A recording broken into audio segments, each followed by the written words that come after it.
जय मसीह की दोस्तों, आप सभी को स्वागत करता हूं इस वीडियो में कि इस वीडियो को आप समझें, जो कि मत्ती 25 अध्याय 16 नंबर वचन, मैथ्यू 25 एंड 16 तो जो तोड़े की जिक्र है यहाँ, ये वो तोड़े क्या है और लेन देन का अर्थ क्या है, इसको आपको समझना होगा।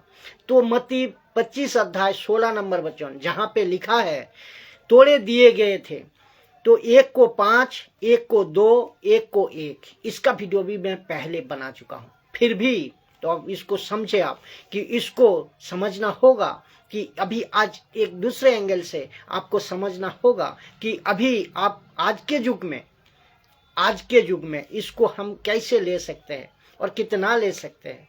तो सुनिए, 4 किताबें हैं, आप जानते हैं, मत्ती, मरकुस, लूका, यूहन्ना। मत्ती में 28 अध्याय है, मरकुस में 16 है, लूका में 24 अध्याय है और यूहन्ना में 21 अध्याय है। आप जब इसको पढ़ते हैं, ये आप जब इसको पढ़ते हैं ना, तो आपको फ्रेम सेट करना होगा, एक सेटिंग करना होगा। कैसे? जैसे कि आप फोटो एल्बम को फ्रेम में सेट करते हो, उसी तरह स्क्रिप्चर को, वचन को आप एक हिसाब से सेट करना पड़ेगा। वैसे ही बाइबल का स्क्रिप्चर को, जैसा कि आप कोई वचन पैराबल है जो एग्जाम्पल का तौर पे है, कोई वचन उसको कितना लेना है और इस वक्त में कितना हम इसको ले सकते हैं, काम करवा सकते हैं, पैराबल जो है उसको देखना। जैसे कि 10 कुमारी, जैसे राई का दाना, मैं एग्जाम्पल दे रहा हूँ, राई का दाना, राई का बीज फिर क्या है, फिर पेड़ बनता है, तो खेत में छुपा हुआ खजाना, जैसा कहता है यीशु, और यीशु का हाथ में उसका सूप है।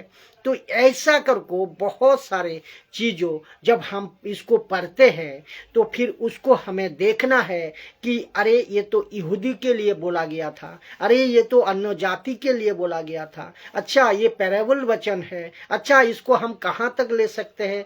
ऐसा कभी आपने ध्यान देना होगा, ऐसा आपको ध्यान देना होगा इस हर एक स्क्रिप्चर पर। अगर इस तोड़े का बात करें, 5 तोड़े, 2 तोड़े और 1 तोड़े, अगर इसका में बात करें, तो फिर पवित्र आत्मा कहता है कि पवित्र आत्मा डिसाइड करता है। पहला करंथियों 12 अध्याय 11 नंबर वचन, पवित्र आत्मा तय करता है, पवित्र आत्मा डिसाइड करता है क्या, परंतु लिखा है, परंतु ये सब प्रभावशाली कार्यों वो ही एक आत्मा करवाता है। वो कौन? पवित्र आत्मा। और जिसे जो चाहता है वो बांट देता है, जिससे जो चाहता है वो बांट देता है। तो डिसाइड कौन करता है? पवित्र आत्मा। तो पवित्र आत्मा डिसाइड करता है कि किसको क्या देना है। अगर पवित्र आत्मा डिसाइड करता है कि आपको 5 के जगह में 10 देना है, तो वो 5-fold मिनिस्ट्री है।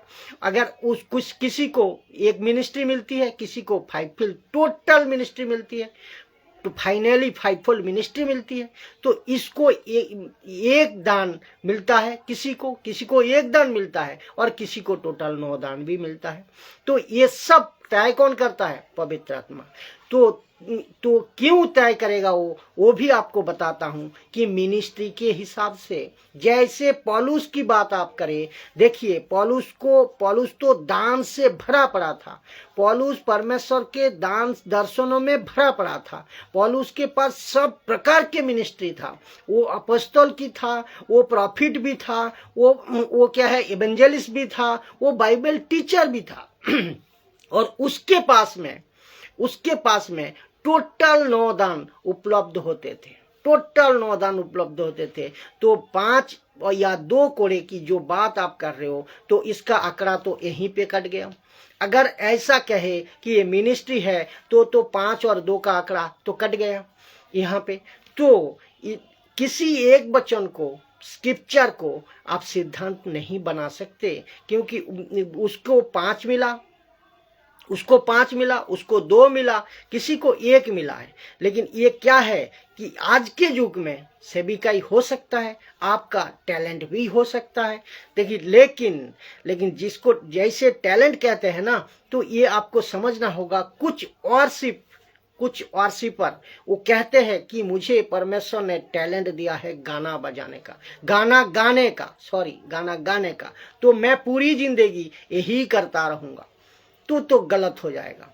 क्योंकि कुछ लोग और ये भी कहता है, कुछ लोग ये भी कहता है कि मुझे टैलेंट है कि स्पीच करने का, प्रचार करने का, मैं पूरी जिंदगी यही करते रहूंगा। तो कुछ लोग कहते हैं कि मुझे गाना बजाने का, गिटार हो या ड्रम हो, बजाने का टैलेंट है, मैं उसको पूरी जिंदगी करूंगा। तो ये तो गलत हो जाएगा। तो टैलेंट इसके अलावा, ये सब टैलेंट के अलावा परमेश्वर ने मत्ती 28:18 हमको दिया है। मत्ती 28:18 का बुलाहट हमको दिया है, जिसको कहते हैं मिशन ऑफ क्राइस्ट। जब तक ये नहीं करते आप, तो ये सब बकवास है। इसको पहले करना। मत्ती 28:18 वार्शिप जो है ये मिनिस्ट्री का एक पार्ट है, अंग है, लेकिन वार्शिप मिनिस्ट्री नहीं है। इसको ध्यान में रखें। तो आप मिशन में आप इन्वॉल्व हो जाइए। बाकी आपका जो 5 टैलेंट है या 2 टैलेंट है या 5 टैलेंट है, जो भी 1 टैलेंट है, जो भी है, वो आप उसको यूज करो, मिनिस्ट्री में यूज करो। आपको गीत आता है, बिल्कुल गाइए। आपको गिटार बजाना आता है, बिल्कुल बजाइए। आपको स्पीच करना आता है, बिल्कुल स्पीच करिए। लेकिन ये पार्ट टाइम है, ये मिनिस्ट्री को सपोर्ट करता है और ये टैलेंट। लेकिन ये आपको सबसे टोटल प्लान और टोटल जो होल है, वो आपको संपूर्ण जो विषय है, वो है यीशु की बुलाहट। मत्ती 28:18। फिर जो टैलेंट है ना, वो यीशु की बुलाहट। ये सबसे बड़ी बात है मत्ती 28:18। फिर जो लेन देन की बात हो रही है, लेन देन करना या कमाने की जो बात, ये इसका अर्थ क्या है, इस विषय पे भी आपको समझना होगा। तो कि मैंने अभी कहा कि ना, ये कोई वचन पैराबल है। पैराबल ये जो एग्जाम्पल है, वो एग्जाम्पल उस वक्त में वहां पर ये लेन देन और ये जो कमाने की बात है, ये लेन देन और कमाने की जो बात है, उस वक्त में इसको एग्जाम्पल के तौर पे ये वहां पर होती थी। अगर यीशु मसीह ने कहते हैं कि एक आदमी खेत में था और उसमें अच्छी बीज बोया, तो आपको बुरे और कोई बुरे बीज बोकर चला गया। तो आपको पता होना चाहिए कि एक आदमी का खेत का जिक्र करना होगा, पूरे खेत का जिक्र करना होगा और पूरा का पूरा बीज का भी जिक्र करना होगा। ये आपको ध्यान में रखना होगा। तो थोड़े की जब बात कर रहे हो, बड़ा बात हो रही है, तो लेन देन तो बात होगी। तो लेन देन का मतलब क्या है? आपका जीवन आप कैसे जी रहे हो प्रभु का साथ, आपका जीवन आप उसको लेकर कैसे चल रहे हो, मिनिस्ट्री कैसे कर रहे हो, ये बता रहा है उसको। और आप उसको लेकर कैसे चल रहे हो और आप उसके साथ, प्रभु के साथ कैसे व्यवहार करते हो, प्रभु के मिनिस्ट्री के साथ, वर्कर्स के साथ कैसे व्यवहार करते हो, जब तक यीशु नहीं आ जाता।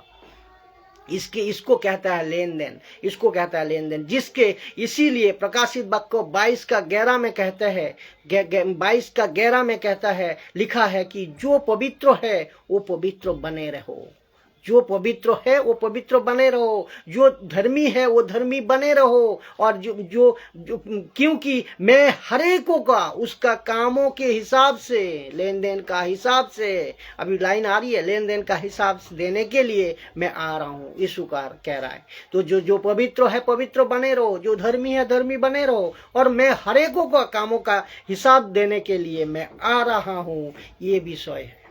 लेकिन पूरी जिंदगी टैलेंट पे नहीं बिताना है।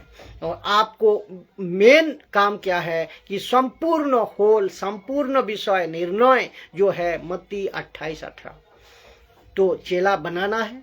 मत्ती 28:28 के अनुसार सुसमाचार सुनाना है, चर्च प्लांटिंग करना है, आप लोगों को सही शिक्षा में एडुकेटेड करना है, ये बहुत बड़ा इंपॉर्टेंट है। और टीच करना है, शिक्षा देना है।